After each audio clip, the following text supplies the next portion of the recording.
এখানে মোটামুটি চলে এসছে মাটন বিরিয়ানি, একটু দেখিয়ে দেবো ক্লোজ থেকে। এখানে আছে এক পিস আলু, একদম একটু তেল তেলে।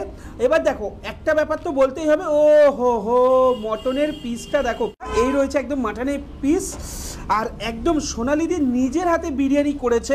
আমি একটা জিনিস দিদিকে বলবো, সামনে সোনাদি আছে, সোনালিদি বড় বড় বাঘা বাঘা বিরিয়ানির দোকানদার আছে, ঠিক আছে, একটু দেখিয়ে দিতে বলো দিদিকে। সেই দোকানদার বড় বড় রাঁধুনিকে দিয়ে বিরিয়ানি তৈরি করে, কিন্তু তার বিরিয়ানি কোয়ালিটি একদম নিম্নতর।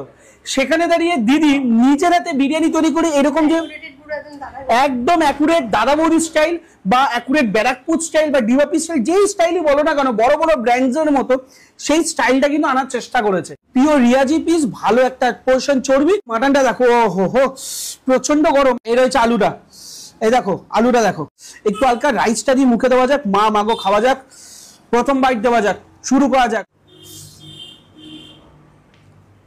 বাহ, দারুণ হয়েছে, দারুণ হয়েছে।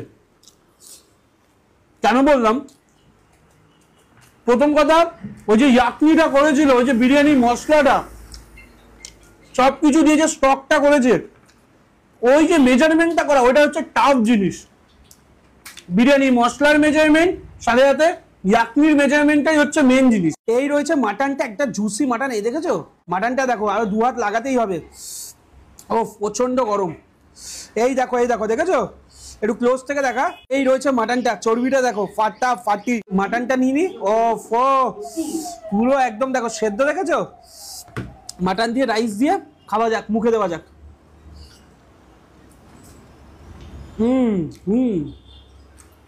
একটু গ্রিন চাটনি,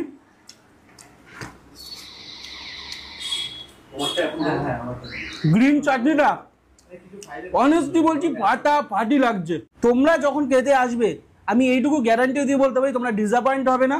আর আমি ফুল রেকমেন্ড করলাম এই দোকানটাকে, ফুল রেকমেন্ড করলাম। কমেন্টসে সব ডিটেলস দিয়ে রাখছি, ডেসক্রিপশনেও দিয়ে রাখবো। বাট যাই হোক, মোটামুটি আমি দুর্দান্ত একটা এক্সপিরিয়েন্স নিলাম। এরপর নীতিশাকে নিয়ে এখানে আসবো, ঠিক আছে। আমার একটা দারুণ কাছাকাছি জায়গায় হলো বিরিয়ানি খাবার, মুখে দেওয়া যাক। আহা।